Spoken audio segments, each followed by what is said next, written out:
Your show will go live in 5 seconds.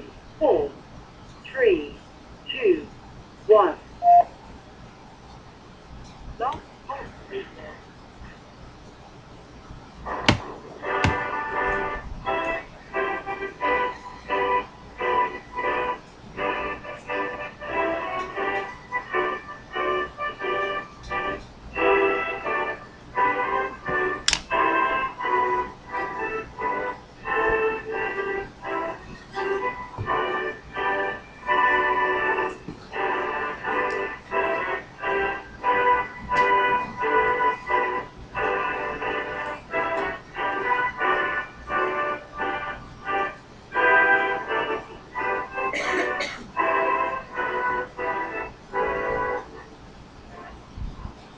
Boa noite, meus amigos. Estamos aqui de volta. Como sempre, começamos invocando a Santíssima Virgem Maria e o Santo Padre Pio de Pietrelcina, para que roguem a Deus que nenhuma injustiça se cometa nesse programa. Queria aqui avisar vocês que o meu livro Maquiavel ou a Confusão Demoníaca já está à venda nos sites http://livraria.seminariodefilosofia.org e www.videeditorial.com.br. O livro é um capítulo do estudo sobre a mente revolucionária que cresceu demais e teve que virar uma publicação independente, como aliás aconteceu também com vários outros trechos desse estudo, como por exemplo o estudo sobre o René Descartes, vai ser publicado em livro independente, o estudo sobre a paralaxe cognitiva e talvez alguns outros. Então, também aqui queria avisar que o Centro Cultural Mirador de Porto Alegre está promovendo um curso intensivo baseado na projeção dos meus vídeos da História Essencial da Filosofia, de segunda a sexta-feira às 19 horas. Informação 051 3024 4275 ou com o Wilson no e-mail wilsonchagasjunior@gmail.com.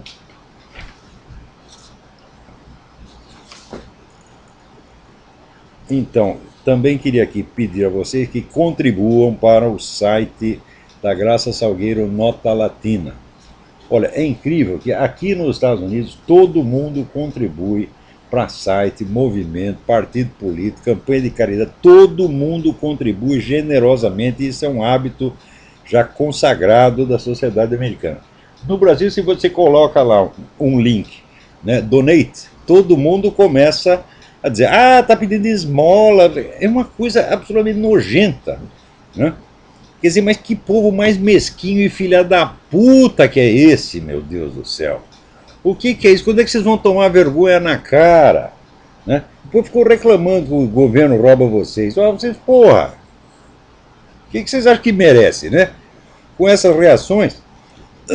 Olha, se você quer saber a diferença de nível moral do americano para um brasileiro, é o nível que separa, vamos dizer, uma pessoa honesta de um bandido. A diferença é exatamente essa. A mentalidade do brasileiro, inclusive do brasileiro honesto comum, a mentalidade é criminosa. Eu não conheço no Brasil, conheço no Brasil raríssimas pessoas, raríssimas, que entendam que alguém possa fazer alguma coisa no mundo sem ser para ganhar dinheiro. Né? Tudo só se justifica quando dá dinheiro. É uma coisa incrível, incrível. E pior que eles acham que o mundo inteiro é assim.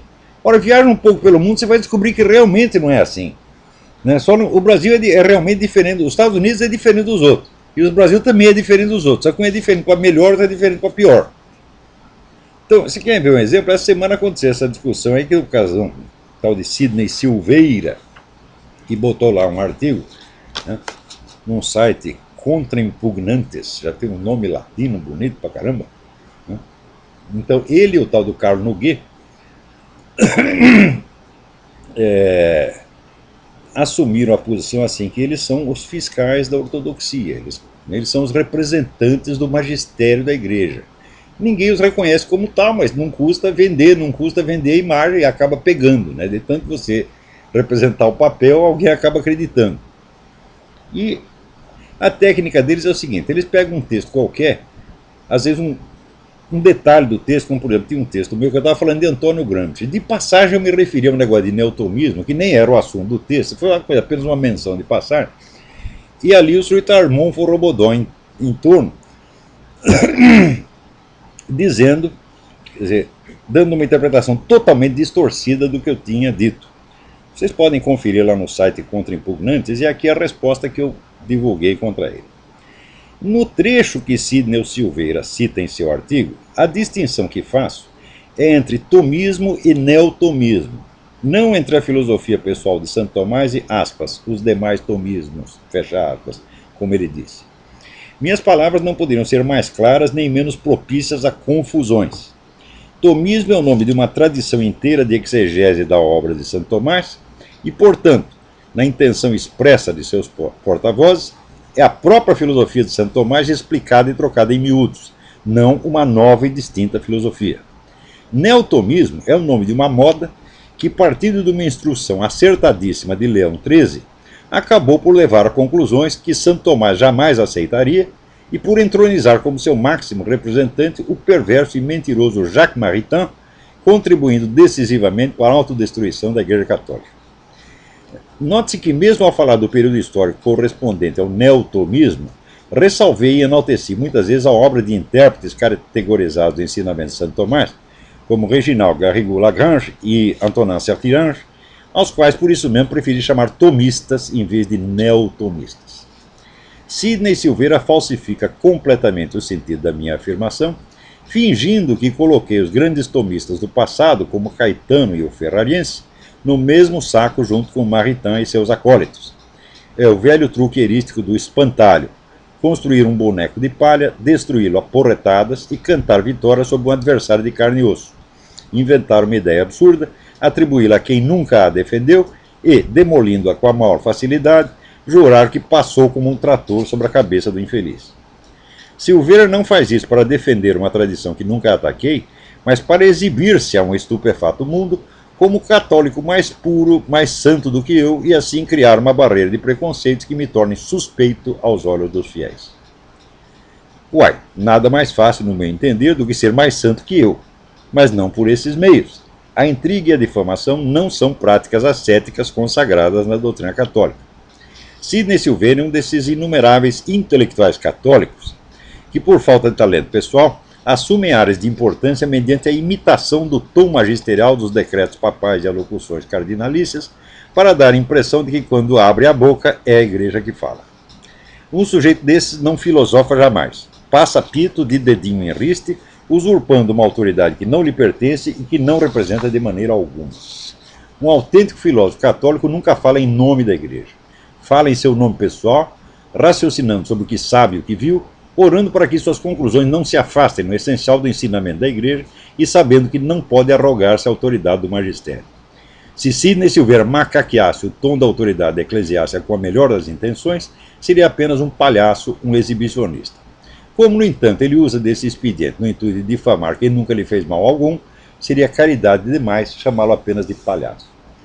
Mal coloquei este texto ali no Facebook e recebi dele uma resposta educadíssima, polidíssima, dizendo que ele não teve nenhum intuito de me difamar e que, ao contrário, ele me respeita muito, blá, blá, blá. E no meio dessa linguagem untuosa, veja aqui, o sujeito é o pérfido inconsciente, ele é pérfido e não sabe o que é. Ele não tem critério moral para julgar a sua própria conduta, as razões da sua própria conduta. Presta atenção. Eu poderia apenas escrever diretamente ao senhor, mas tornarei pública a resposta porque acho que essa questão é importante. A demarcação no Brasil de uma linha clara entre o catolicismo, hoje taxado de integrista, tradicionalista, etc., ao qual eu e o Carlos Nogueira aderimos, e o catolicismo liberal, nos termos em que a Igreja o condenou, o qual não raro se serve de doutrinas gnoseológicas e de uma má metafísica para retirar toda a racionalidade dos conteúdos da fé, ou seja, jogar por terra os preambula fidei. Este último, a meu ver, bebe em algumas fontes divulgadas pelo senhor. E reitero, não se trata de uma questão pessoal, mas doutrinária. Ou seja, como eu divulguei algumas fontes, isso é, me citei alguns autores, tá certo? Então, e posso até tê-los elogiado, o que não significa necessariamente aderir formalmente às suas doutrinas, então eu sou culpado da existência do catolicismo liberal que distorce a metafísica cristã, tá certo? E retira a racionalidade dos conteúdos da fé. Quer dizer, o sujeito aqui, ele está me ofendendo de novo. Em primeiro lugar, para fazer um julgamento desse, ô Sidney Silveira, você precisa conhecer a minha filosofia. Não é uma frase solta que você tirou do meio de uma outra frase, onde eu estava falando de Antônio Gramsci, tá certo? E criar toda uma interpretação, vamos dizer, doutrinal baseada nisso. Isso simplesmente não se faz, isso é uma cachorrada. Isso é coisa de intrigante. Eu repito, você é um intrigante sim. Tá certo? Você está querendo dá a impressão assim, o Olavo não é confiável para os católicos, ele é meio herético, então vocês têm que ouvir a gente. Eu e o Carlos Nogueira representamos o magistério. Não este cara que é herético e perigoso. É isso que você está fazendo, ô filho de uma puta. E ainda vem com esta carta untuosa dizendo que me admira. Enfia sua admiração no cu. Gente como você eu não quero perto de mim. Vai puxar o saco de quem tenha dinheiro para te dar, porque eu não tenho. Porra, olha aqui. E vocês, aliás, foi esse mesmo, o cara que há pouco tempo atrás se referia a mim como filósofo boca suja. Agora vem aqui puxar o meu saco. Mas que falsidade, que gente. Olha, você não tem moralidade mínima. Como você vai falar em nome do magistério se você não tem a claridade de consciência moral, se você é uma consciência moral torta que não sabe julgar nada, nenhuma situação tão evidente quanto esta? Vai aprender, rapaz. O que te faltou foi educação doméstica, foi a tua mãe te dar umas palmadas na bunda pra tu tomar vergonha na cara. É desses camaradas, olha aqui, com relação ao filósofo boca suja. Filósofo boca suja, em primeiro lugar, o fundador do nosso país, José Bonifácio Andrade Silva, tinha exatamente a mesma fama. Ele é um boca suja, ele é um boca suja. E era o maior dos brasileiros. Né? Agora, esse pessoal catoliquinho que fica me chamando de filósofo boca suja, eu vou mostrar aqui um negócio para você que o Silvio Grimaldo me mandou. Olha aqui, é o ponto 850 do livro Caminho, de São José Maria Escrivá de Balaguer, o fundador do Opus Dei. Esse livro é como se quase fosse a Bíblia do Opus Dei. Né? Então ele diz que com certas pessoas, com as quais não adianta discutir, ele diz a solução é esta, palavras de São José Maria Escrivá. Primeiro, pedir a Deus por eles e desagravar, e depois enfrentá-los varonilmente e empregar o apostolado dos palavrões. Daí ele diz aqui, quando eu encontrar você, vou te contar dar um bom repertório, ainda vai ensinar os palavrões para o outro.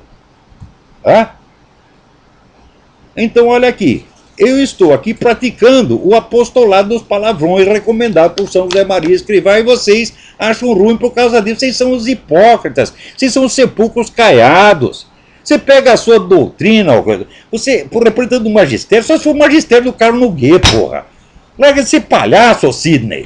Toma jeito, rapaz. Quer dizer, você mal entrou para a Igreja Católica, já está aí, ó, se converteu aos 39, agora está com 46. Mal entrou para a Igreja Católica, já está aí de palmatório em riste, né, querendo bater nos outros, não nos inimigos. Não. Você vem bater em quem está só ajudando, porque você tem ciúme, você tem inveja, rapaz. Então, o trabalho que eu estou fazendo, ele presta para alguma coisa sim, você está entendendo? E o que você está fazendo é nada. É só isso aí, é só autopromoção, na base de querer parecer que você é o ortodoxo, é o cara da doutrina, e o outro lá é herético. Ora, vai a merda, rapaz, vai a merda. Quer dizer, um julgamento de heresia ou de desvio não é assim que se faz, não. Você procura estudar como a própria Inquisição fazia, né? Quer dizer, o inquisidor estudava anos a filosofia do suspeito, e ainda depois chamava o cara para dialogar, para saber se a intenção dele tinha sido formalmente herética, ou se era um problema de expressão, de linguagem. Daí levantava o julgamento. Agora você não, você lê uma frase, um pedaço de frase e sai julgando. Isso é imoral, indecente, isso é difamação, sim, seu filho de uma puta. Esse seu site não vale nada, o seu magistério não vale nada, Carlos Nogueira não vale nada, vocês pegam o seu site e enfiam no cu. E ó, pega essa sua educação toda, também enfia no cu, o seu dedinho em risco, você sabe o que fazer, enfia no cu e depois chupa. Agora aqui, para dizer que nem tudo está perdido, aqui o Diego Rabelo, de Porto Alegre. Eu sou presidente da juventude do DEM, de Porto Alegre. Nosso movimento político se inspira muito em você e seu discurso muito nos acrescenta. Você não tem ideia de quantos jovens aqui ouvem os seus programas na rádio web e assistem seus vídeos disponíveis no YouTube. Tente aparecer aqui na cidade um dia, seria uma alegria conhecer o senhor. Penso até em estudar filosofia por influência do seu trabalho.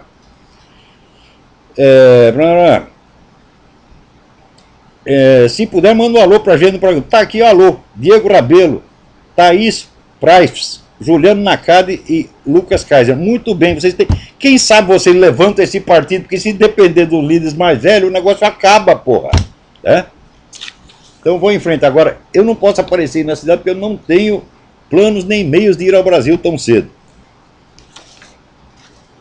Agora aqui o Globo, você vê como é que são as coisas, né? Esse pessoal da esquerda, eles fomentam a merda e depois eles mesmos a denunciam. É um negócio incrível. Aqui, saiu no Globo. Justiça dos Estados Unidos permite que pedófilo assista pornografia infantil na cela. A Justiça do Estado americano de Washington indignou a polícia ao conceder a um homem acusado de pedofilia o direito de assistir vídeos de pornografia infantil na cela. É? Então, quer dizer, incentivar o sujeito a praticar os mesmos crimes quando ele sair da cadeia. Agora, é claro que isso é um escândalo, claro que isso é um absurdo, mas é também claro que isso aqui é uma consequência direta e inevitável da onda politicamente correta e do favorecimento esquerdista ao banditismo. Só que, quando é publicado no Brasil, a notícia não parece que não está falando mal da esquerda, está falando mal dos Estados Unidos. Olha que coisa sutil, hein? Quer dizer, é a função do diabo mesmo. Ele é o tentador e o acusador. Ele te instiga a fazer o pecado e depois te acusa de ter feito o pecado. Ah, porra! Ô Globo, vocês também não têm vergonha, né? Agora, hoje aqui me mandaram, o Silvio Grimaldo me mandou um artigo muitíssimo interessante do Ricardo Vélez Rodrigues, que é um estudioso venezuelano que mora no Brasil, acho que há 30 anos, é um brasileiro já, né? E é um dos grandes estudiosos de filosofia brasileira. E o artigo está no site, quer ver? www.defesa.ufjf, Universidade Federal de Juiz de Fora, defesa.ufjf.br. Procura lá, Ricardo Vélez com Z, Rodrigues com Z. O artigo chama-se Quem tem medo da filosofia brasileira? Ele conta assim, que ainda no período militar, o pessoal da esquerda já mandava nas verbas da CAP, CNPq, ali, olha, o ministro da Educação era o general Rubem Ludwig, e esse Rubem Ludwig entrou com um acordo com o pessoal da Ação Popular Marxista-Leninista, dizendo o seguinte: vocês largam a guerrilha e nós damos cargo aqui para vocês e vocês vão mandar no CAPES, no CNPq. E esses filhos da puta, então, ajudados pelo general Rubem Ludwig, o que eles faziam? Né? Só promoviam trabalhos de esquerdistas e boicotavam o pessoal da ala direita, conservadores, liberais sociais, etc, etc. Quer dizer, toda essa gente foi privada dos favores oficiais no tempo da ditadura, graças aos esquerdistas favorecidos pelo governo militar. São coisas que ninguém sabe, porra. Quer dizer, tem que ler esse artigo do Ricardo Vélez Rodrigues para você saber quem que se beneficiava ali dos favores dos poderosos. Olha, na área do cinema era a mesma coisa, do teatro era a mesma coisa, no movimento editorial era a mesma coisa, tá certo? E é por isso que o nosso caro amigo, o embaixador Meira Pena, fez uma pesquisa e descobriu que o período de maior prosperidade da indústria do livro esquerdista no Brasil foi o período militar. Recebiam verba para tudo quanto é lado, boicotava o pessoal da direita. Olha, foi ainda durante o período militar que os conservadores da mídia foram sendo um por um cortados dos jornais. O Gustavo Corsão, o Lenildo Tabosa Pessoa, um por um foram sendo cortados, no tempo dos militares. E os militares, o que faziam? Eles gostavam disso. O próprio Meira Pena foi boicotado ainda no tempo dos militares. Então aqui, ó, depois, é um negócio muito impressionante de que o pessoal também da Ação Popular, através do CAPES do CNPq, boicotava as duas principais revistas de filosofia no Brasil, que era Convivium, fundado pelo Padre Cripa, e a Revista Brasileira de Filosofia, fundada pelo Miguel Reale. Então, quer dizer, quem publicasse uma um artigo na revista Convívio, não poderia registrar no currículo Lattes essa publicação como artigo científico. Hã? Olha, isso aí foi no tempo da ditadura, pô. Os caras estavam por cima e depois ficam choramingando. Quer dizer, já estavam lá mamando verba do Estado desde aquela época e boicotando, fazendo ocupação de espaço, não só dentro da mídia, que eles mandavam completamente nas redações, botavam para fora quem eles queriam, mas também aqui na CAPES, no CNPq. Olha só que putaria, minha gente.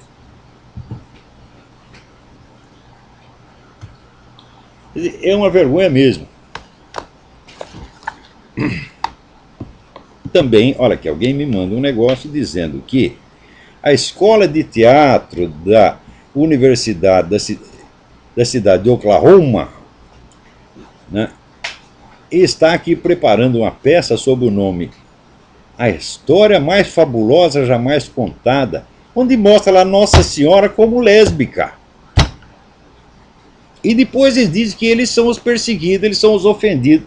Porra, meu Deus do céu, eles vivem ofendendo todo mundo. Não tem aquele grupo, as Irmãs da Perpétua Indulgência, que vem lá uns barbados vestidos de freira e força o padre a dar comunhão para eles, e o padre bosta dá. Né? Os caras fazem isso o tempo todo.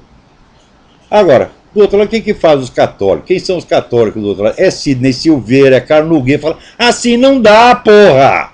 Hã? Quer dizer, entre esses moleques, acabaram de entrar na igreja, daí já se sentem, eles são as almas puras, hein? Eles representam a mais pura ortodoxia, eles representam o magistério. E saem passando o pito nos outros. Pô, assim não dá, isso é um bando de picareta, gente. Quem é que não percebe? Alô, quem tá na linha aí? Professor? Sim. Professor aqui, Eduardo. Eduardo, tudo bem? Nós somos seus alunos aqui na Fale mais alto, por favor. Brasília, sobre o nosso curso seminário e o curso online Muito obrigado pela sua atenção. do Instituto Olavo de Carvalho de Brasília. A minha pergunta, eu já tinha mandado, não sei se você pode ver, a respeito da consagração ao Imaculado Coração de Maria. É que eu achei no site do Vaticano um documento de cartilha telefônica, do Benedito, do Pentelli, e secretário da Federação para a Defesa da Fé. E lá naquele documento, as profecias da irmã Lúcia, dizendo que ela tinha confirmado pessoalmente que a humanidade já foi consagrada a Nossa Senhora. Eu gostaria de um comentário. Isso é absolutamente falso. Você pega aqui os vídeos feitos pelo irmão Michael Diamond, onde ele mostra a fotografia da irmã Lúcia, como ela era, e da falsa irmã Lúcia que foi mostrada ao mundo pelo Vaticano. Essa é a maior fraude do século XX antes do Barack Obama. Não é possível que as duas pessoas sejam a mesma. Esta irmã Lúcia, a mulher assim, era tão autêntica que usava até batom, meu filho. Outra coisa, ela foi lá, tomou a comunhão da mão do João Paulo II e daí se ofereceu gentilmente para ficar no altar. Você já viu isso? A irmã Lúcia, que vivia na reclusão, querendo lá aparecer em cima do altar. Isso tudo foi uma imensa palhaçada. Então esse depoimento da irmã Lúcia não vale a merda nenhuma. Olha, o Brother Diamond, ele exagera muita coisa. Tem coisa que ele fala ali contra o João Paulo II, João Paulo VI, que eu acho que é má interpretação de texto. Mas neste caso da falsa irmã Lúcia, ele está montado na razão, a prova é cabal e irrefutável, é só ver a fotografia da mulher. A mulher não pode ter o queixo retraído e protraído ao mesmo tempo. Pô. A irmã Lúcia autêntica tem o queixo para trás, a outra tem o queixo para frente. Será que o queixo cresceu? A irmã Lúcia tinha os dentes, a irmã Lúcia verdadeira tinha os dentes todos irregulares. A outra aparece com os dentes maravilhosos. Né? Será que fez uma cirurgia estética? Você já viu uma freira reclusa fazer uma cirurgia estética para deixar os dentes bonitinhos? Isso tudo foi uma palhaçada, foi um crime. E além disso, mesmo que ela dissesse, olha, Nossa Senhora foi muito clara, tem que reunir todos os bispos do mundo e fazer a consagração da Rússia, não é do mundo. Hã? Em segundo lugar, esta falsa consagração já está sendo aproveitada pelos russos. Está aí o Jean Pavlulescu, que é um agente do professor Dugin, é um romeno que está na mesma linha do Dugin. Ele já se prevalece, dizendo, não, agora que a consagração foi feita, agora é que você vai ver, a Rússia vai aparecer no mundo com uma grande força de restauração espiritual. Então isso está contribuindo para a maior farsa demoníaca da história. Então, essa segunda irmã Lúcia, isso aí era uma farsante, esse negócio foi um crime, isso tem que ser denunciado, e todos que foram envolvidos nisso deveriam ir para a cadeia.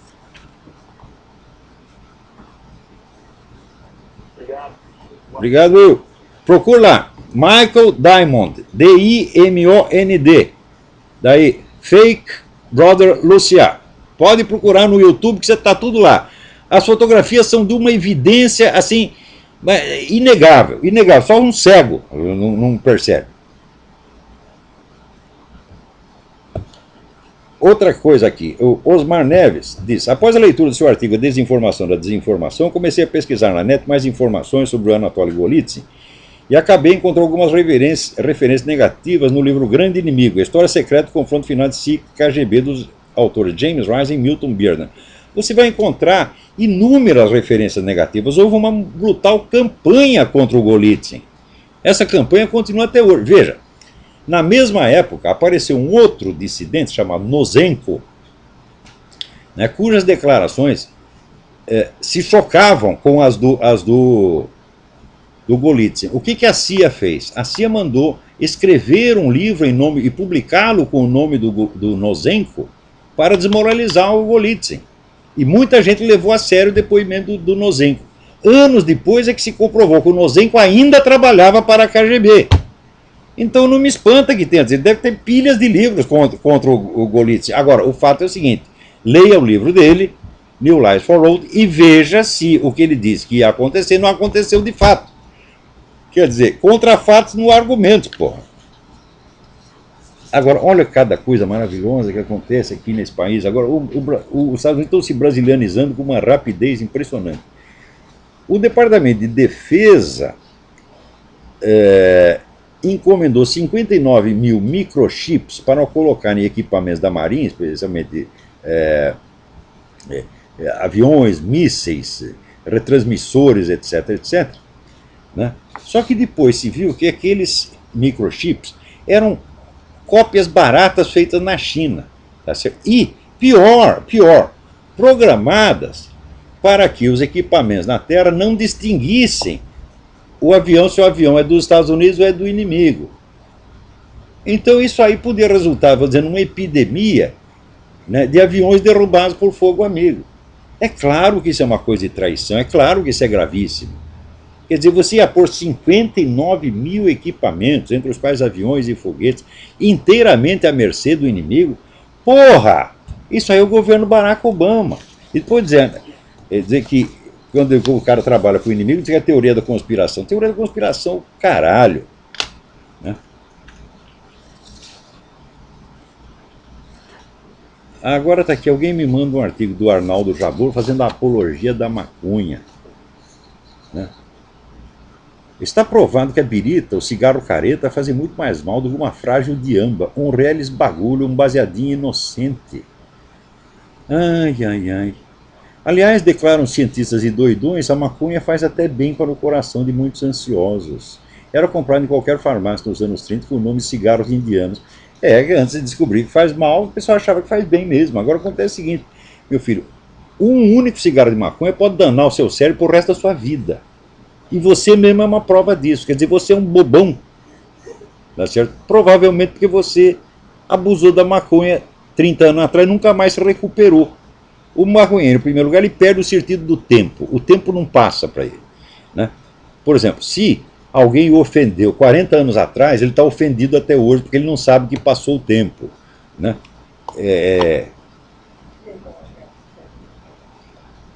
Você perde a memória, fica confuso. Tá certo? E vira um verbalista, o seu processo verbal se separa do seu processo perceptivo. Então, é exatamente, você, olha, se fazer uma análise estilística aqui do Jabur, é estilo maconheiro. Ai, ai, ai. Vamos mais. O que mais temos aqui? Espera aí. Alguém me manda uma longa mensagem que infelizmente eu não vou poder ler aqui, mostrando como estava certa a minha análise que eu fiz das declarações. Aqui, está aqui, está aqui. Tiago Duarte. No Trotsky de 6 de julho, o senhor comentou a decisão do STF. É incrível como o senhor, que não tem formação jurídica formal, um leigo, foi ao cerne da questão atinente à teoria da Constituição e hermenêutica constitucional. Ouvir suas palavras foi, acima de tudo, reconfortante. Então aqui, mas não precisa ter estudado direito, né? Eu estudei um pouquinho, evidentemente, mas a lógica jurídica eu conheço. Mas não precisa ter estudado nada disso para ver que o juiz Carlos Aires Brito, né, está confundindo as coisas, é confundido de propósito, né? Infelizmente eu não vou poder ler a sua mensagem, muito boa, né? Ai, ai. Vamos ver. Infelizmente não vai dar para ler aqui, mas que merda. Agora, o negócio mais bonito é que agora apareceu um técnico, mais um que examinou a certidão de nascimento do Barack Obama e mostrou ali que ela foi todinha composta com pedaços das certidões das duas meninas que foram registradas no dia seguinte. Duas meninas da família Nordyke, né? Então, os caras foram catando pedacinhos das duas certidões e montando lá aquele negócio do Obama. E o cara, vamos dizer, ele saiu no WordNet dele, ele disse que não pode dar o nome porque ele é funcionário de um governo estadual. Mas a coisa de. Ele diz, olha, não precisa nem dar o nome porque a coisa é auto-evidente, e de fato é. Examine lá no WordNet dele, vocês vão ver que não é possível haver nenhuma outra fonte. Então, agora esse negócio da certidão do Barack Obama é que nem o Foro de São Paulo. Ninguém quer investigar, então a gente tem que repetir toda hora e chamar a atenção. E daí as pessoas reclamam, não, você está ficando muito repetitivo, você está falando muito da certidão. Por que, os desgraçados? Vocês querem o quê? Vocês querem diversão? Querem assuntos atraentes e não importantes? Né? Agora aqui no Brasil, sempre que alguém, um brasileiro ou brasileiro, quando faz um ato de coragem, logo se arrepende. A deputada Miriam Rios, ela primeiro tinha feito uma declaração, dizendo, olha, eu tenho todo o direito de recusar uma pessoa, por exemplo, para ser babá dos meus filhos, se for lésbica, tá certo? Ou se for um homossexual, tenho todo o direito, tá certo? E no dia seguinte já apareceu ela, pediu desculpas por ter associado, né, o homossexualismo à pedofilia. Falou, como você associou? Quem associa é estatística, meu filho. Você pega os casos dos padres pedófilos, 80% ou 90% deles são homossexuais, meu Deus do céu. Aliás, esta associação, quem estabelece é o próprio Luiz Motta, com aquela história de meu menino ideal, etc, etc. Então não somos nós que estamos dizendo isso, são eles mesmo, porra. Né? Quando aquele líder gay, cujo nome eu esqueci, ele soltou aquele manifesto, nós vamos corromper os seus filhos nas escolas. De quem ele estava falando? De homens de 32 anos, de 40 anos, ou de meninos de 12 e 15? Leiam o livro da Judith Riesman e ela mostra lá, mas que toda a estética homossexual é eminentemente uma estética pedófila baseada na ideia do adolescente, porra. Isso é assim, mas desde que o mundo é mundo. Já na Grécia tem lá os efebos, era o culto dos efebos, né? Cada homem adulto tinha que comer um efebo, porra. Quer dizer, há toda uma tradição de pedofilia nesta coisa. Né? Daí o próprio nome pederasta. Né? Você veja, André Gide ia lá para a Argélia para comer os menininhos. Quer dizer, era não apenas homossexual, era o líder do movimento homossexual na França, André Gide. Né? Era o modelo dos homossexuais. Ele ia para a Argélia para comer menininho. Né? Que até uma vez o Oscar Wilde estava com ele, o Oscar Wilde ficou com dó dos menininhos e não quis comer. Mas o André Gide comia.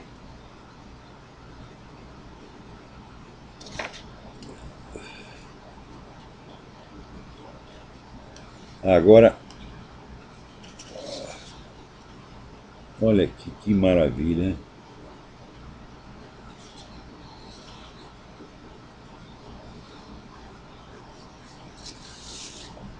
Ah, alguém me manda isso aqui, não sei quem mandou. A aprovação folgada no Senado da norma legal que determina o sigilo sobre os custos das obras que irão viabilizar a realização da Copa do Mundo formaliza o país como uma corruptocracia. Mas é claro, por que tem que ser secreto um negócio desse? É de segurança nacional? O que é? Fazer um estádio de futebol agora é um negócio de segurança nacional? Não pode saber quanto custou, quem embolsou o dinheiro? Que porra é essa? Agora vocês estão aceitando tudo, né? Olha, não foi por falta de aviso. Eu disse 20 anos atrás que ia dar exatamente isto. Né? E está dando exatamente de acordo com a fórmula. Agora, aqui nos Estados Unidos também teve esse outro caso maravilhoso, que é o do chamado Operação Fast and Furious, que o governo americano, isso é, juntando várias entidades, o FBI, a DEA, né, a imigração, todo mundo juntou para vender armas para os traficantes mexicanos, meu Deus do céu. E pior, não só vendia arma para eles, dava para eles o dinheiro dos estímulos do Obama para eles pagarem, quer dizer, estava dando as armas, porque vendia arma e dava o dinheiro do governo para pagar. E pior, uma dessas armas já foi usada para matar um agente policial americano.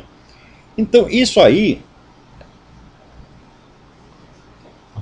é caso para botar todo mundo na cadeia, evidentemente. Se caso de altíssima traição, então o deputado Alan West já pediu aí a cabeça, né,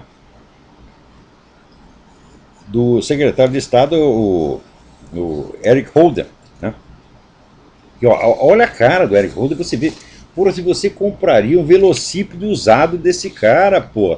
Parece aqueles malandros carioca mesmo, aqueles que ficam ali na porta do aeroporto, né, esperando o turista trouxa. Então, olha, aqui tá ficando assim, esse é pior que o mensalão, gente. Eles fizeram, eu garanto a vocês, eles fizeram curso intensivo no mensalão. Agora, enquanto isso, você vê, aqui a DEA está preocupadíssima com os suplementos alimentares, né? Então, tem que policiar os suplementos alimentares, eles têm que virar prescription drugs, quer dizer, precisa um médico receitar para você. Você, né, quer lá comer, sei lá, geme de trigo, né? Você vai precisar de uma receita, porque não pode continuar vendendo isso aí, nós precisamos controlar tudo. Olha aqui. Aqui, o senador que propôs, né, a lei chama-se Durbin, o senador Durbin, diz que o objetivo é tirar das mãos do produtor a decisão sobre como um produto será regulado e colocar nas mãos do FDA, da Food and Drug Administration, ao qual ele pertence. Pertence o cara, quem são vocês para regular o que quer que seja, porra? Vocês autorizam produtos mortíferos, né? E querem agora policiar produtos inocentes que estão salvando milhões de vidas.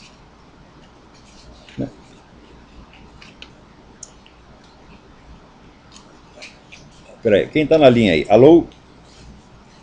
Alô, é Leonardo do Rio. Leonardo, tudo bem? Bem, eu tenho uma pergunta sobre o desafio de escrever um livro como a mente revolucionária. Eu queria saber, no caso de um escritor que tenha preocupação de seriedade e ainda se propõe a escrever sobre um assunto que parece meio esgotado, como é que esse escritor deve lidar com o sentimento que ele pode não terminar de escrever tudo que ele considera pertinente para que o conjunto das suas ideias seja compreensível ao leitor? Olha, eu escapei desse drama mediante o expediente de falar o que não dá tempo de escrever. Porque você falando 1 hora, você fala 40, 50 laudas. Para escrever as 40, 50 laudas, você levaria uma semana. Então, eu falei, quer saber? Quando não dá tempo de escrever, eu simplesmente digo aquilo na aula, a coisa fica gravada e fica registrada de algum modo. E as pessoas podem transcrever aquilo e publicar. Quer dizer, não fica tão bonito quanto se fosse, né, escrito pelo próprio autor, mas pelo menos está documentado. Então, se somar tudo que eu já falei sobre mentalidade revolucionária, já dá aí umas 4, 5 mil páginas ou mais. Tá certo? E dessas 4 ou 5 mil páginas, eu estou preparando para edição aquelas partes que eu consigo, como por exemplo essa parte do Maquiavel. ou da paralaxe cognitiva, que já está quase pronta. Tá certo? E vou soltando aos poucos, né? Eu não quero ficar com esse desespero de que não falei o que precisava falar. Se não dá tempo de escrever, eu falo. Vai. Então aqui esse programa também é para isso. Muita coisa que eu digo aqui, eu jamais terei tempo de escrever, né? Porque escrever no Brasil também é muito perigoso. Você tem que prestar atenção, que é o seguinte: as pessoas não vão ler o seu texto inteiro, né? E muito menos ler o conjunto da sua obra para conhecer a estrutura do seu pensamento e compreender exatamente a sua intenção. Ora, uma filosofia é assim: a filosofia tem um núcleo central de preocupações, e esse núcleo central esclarece os vários trechos particulares, inclusive os trechos que estejam ambíguos, incoerentes, etc, etc. Então, você precisa ler o conjunto para você saber o que as partes, qual é o peso relativo das partes. No Brasil, o pessoal esquece o conjunto e só lê as partes, e lê as partes das partes, que nem faz o Sidney Silveira. Eu estou ali falando de Antônio Gramsci, eu de passar me refiro ao neotomismo, ele pega essa referência e começa a interpretar o conjunto da minha filosofia à luz dessa referência ocasional. É assim que se lê no Brasil, porra, né? Então está cada vez mais perigoso escrever para brasileiro, né? Então, felizmente, nem todo mundo no Brasil é assim. Existe uma faixa grande de pessoas que estão a fim de aprender e que não estão lendo a gente com malícia, tá certo?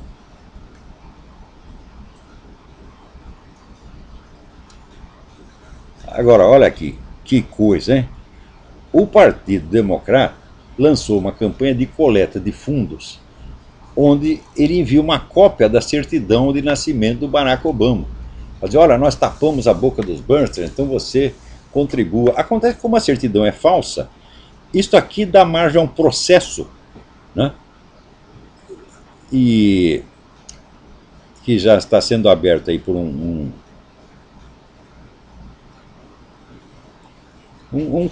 comandante militar, não sei se aposentado. Ele vai abrir um processo dizendo isso aí é solicitar dinheiro com base num documento forjado, né? Então isso é fraude, isso é estelionato. É mais um crime na lista interminável dos crimes do Barack Obama. Quer dizer, ele não se contenta em falsificar um documento, ele ainda quer extorquir dinheiro com base nisso. Falar em extorsão, o que o cara fez esta semana, aí não é nem para botar na cadeia, é para fuzilar. Fuzilar! Ele tem lá uma proposta orçamentária, né, para o Social Security, para a assistência médica, né, e ele disse o seguinte para os republicanos: aqui, se vocês não aprovarem isso, né, rapidamente, nós não vamos pagar a aposentadoria dos caras no fim deste mês. Então são 70 milhões de americanos que vão ficar sem dinheiro para pagar suas contas, para ir no supermercado. E o que o Obama está usando os caras como instrumento de extorsão. Pô, o que é para fazer com um sujeito desse? Como que dá para discutir com o cara? Aí nem o apostolado dos palavrões adianta, aí tem que ser o apostolado do porrete, tá vendo? Tem que ir lá e dar uma porretada no filho da puta, né?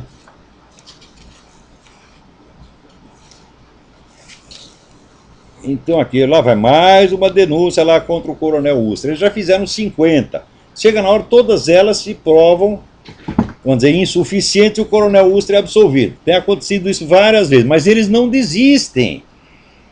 O Coronel Ustra, não se provou que ele bateu no fulano, então vamos provar que ele bateu no outro. Se ele não bateu no outro, vamos acusar ele de qualquer coisa. Aqui, o Coronel Ustra peidou, tá? Vamos fazer um processo contra o peido do Coronel Ustra. Não, o negócio não para, isso é uma obsessão.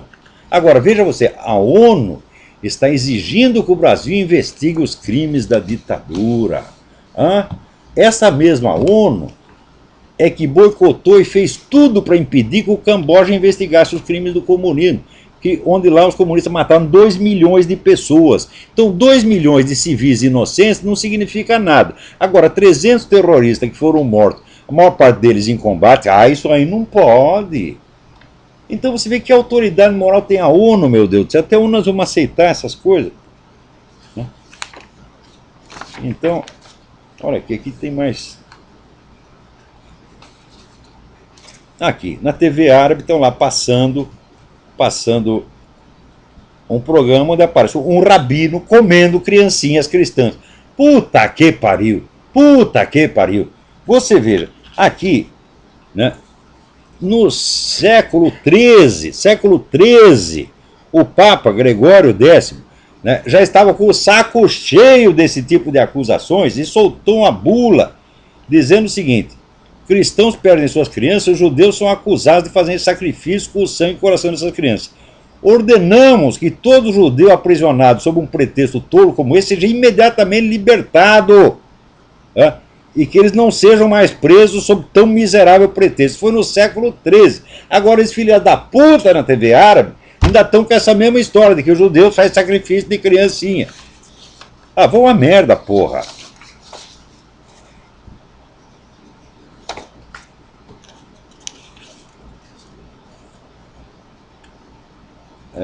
Aqui, alguém me pediu um negócio, eu não estou achando a carta. Alguém disse que estou indo para os Estados Unidos e eu gostaria de ter alguns livros sobre história americana que me dessem uma visão menos preconceituosa desse país. É claro, porque você só lê livro de comunistas sobre os Estados Unidos chega no Brasil. Então ele me olha, existem inúmeros livros muito bons sobre história americana. Vou recomendar alguns aqui para vocês. Um é este aqui. Larry Schweikart. Schweikart escreve S-C-H-W-E-I-K-A-R-T. A Patriot's History of the United States. A história dos Estados Unidos escrita por um patriota.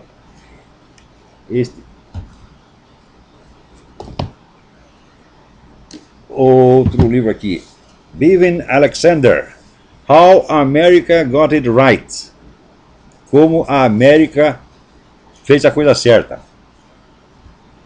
Bevan Alexander. Esse aqui, indispensável, o Guia Politicamente Incorreto da História Americana, escrita por Thomas Woods. Esse é um grande historiador. Thomas Woods, Guia Politicamente Incorreto da História Americana. Aliás, a série inteira do Pig, né? O emblema é um porquinho, né? Pig. Politically Incorrect Guide to American History. Esse aqui, não deixe de ler este. Aqui ele vai te dar muitas dicas de outros livros. E finalmente um livro que eu já citei 1000 vezes aqui, mas que não custa repetir. Benjamin F. Morris, The Christian Life and Character of the Civil Institutions of the United States. A vida e caráter cristãos das instituições civis dos Estados Unidos. Esse livro é um clássico. Os Estados Unidos são o único país do mundo que tem uma constituição cristã. Tá certo? E por isso mesmo que os caras querem acabar com a Constituição. Alô, quem está aí na linha? Sebastião Carvalho, doutor. Tá bom? Quem é? Sebastião Carvalho, de São Paulo. Sebastião Carvalho, tudo bem? Sim, todo cenário. Você tem o nome do Marquês de Pombal, Sebastião Carvalho. E queria falar para o senhor que num fórum do dia, com alguns colegas aqui acadêmicos, eles falaram, estavam discutindo sobre algumas coisas filosóficas, né? E eu, como não tenho muita prática, eu falei, eu fiz umas ideias do senhor lá no Carvalho, foi a mesma coisa que jogar sal no demônio.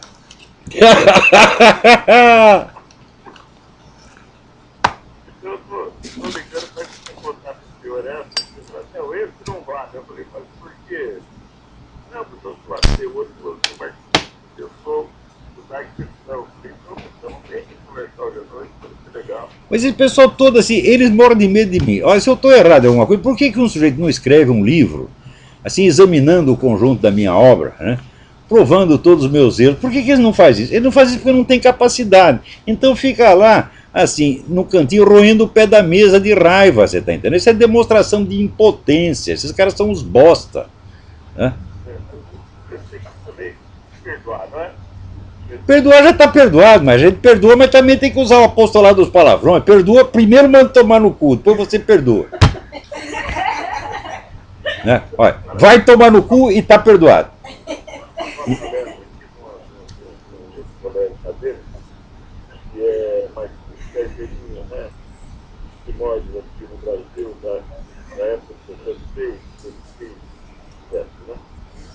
Então começou a falar sobre os problemas do mundo, do Paracatu, e elogiar, eu falei, escuta, rapaz, está com problema lá nos Estados Unidos, né? Eu já sei, eu estou vendo aquele brasileiro lá dos Estados Unidos do rádio. Mas aqui o pessoal está querendo matar o Barack Obama, ninguém aguenta mais o cara, porra. Né? Você está ouvindo muito aquele programa que vem dos Estados Unidos Olha, mas tudo isso aí é muito lisonjeiro, porque cada vez que a gente vê esse pessoal se roendo de raiva, né, quando escreve alguma coisa a meu respeito, é que nem Sidney Silveira, é fofoquinha. Né? Não é uma discussão séria. Né? A discussão séria, você tem que conhecer a obra do cara. Olha, você sabe, por exemplo, eu escrevi umas coisas sobre o Leandro Conde, mas eu tinha lido um monte de livro do Leandro Conde. Né? Sobre a Marlene Chauí. Eu li praticamente tudo que a Marlene Chauí escreveu. Eu fui o único sujeito que leu do começo ao fim o livro dela sobre Spinoza, que tem 1000 páginas. Né? Nem a mãe dela leu, porra. Eu li a merda inteira, com a maior atenção. Então, eu falo as coisas quando eu conheço. Agora, esse pessoal não. Eles veem uma frase que eles não gostam, já escreve 10 artigos a respeito, porra. É. Inclusive, um dos colegas, né, o Beto, ele estava essas ideias são materiais, mas tem alguma coisa por aqui, não tem?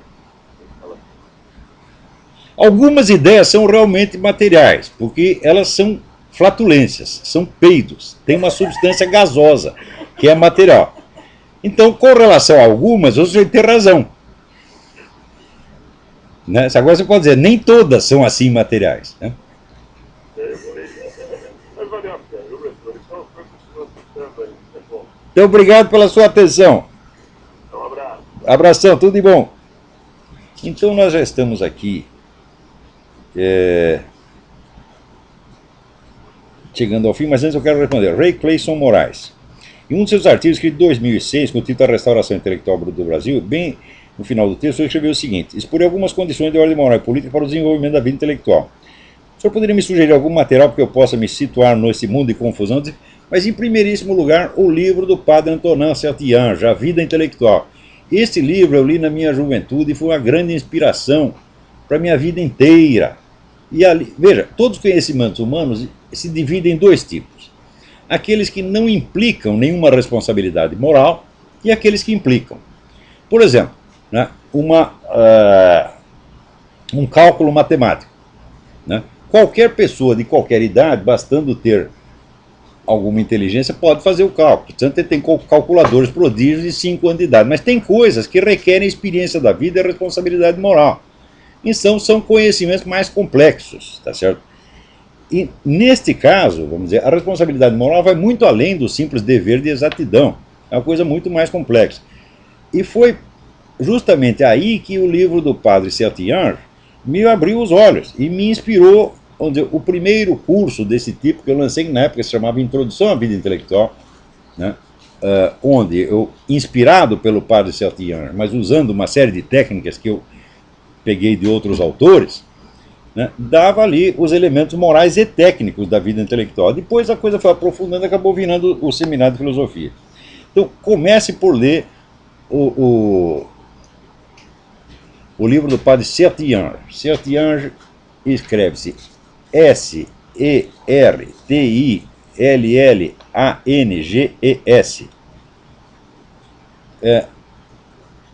Alguém também pede bibliografia sobre esquerdismo como doença psicológica. Olha, não dá mais tempo de dar uma bibliografia, mas tem 2 livros. Um é do psiquiatra Lyle Rossiter, R-O-S-S-I-T-E-R, This Liberalism is a Mental Disease. E o outro é o livro clássico do psiquiatra Paul Sérurier, que não fala do esquerdismo, mas que dá o conceito básico do que ele chama de delírio de interpretação. Leia os 2 juntos, você vai ver, vai entender muito bem isso aí. Então, eu acho que não há mais tempo para mais nada. Então, até a semana que vem, muito obrigado.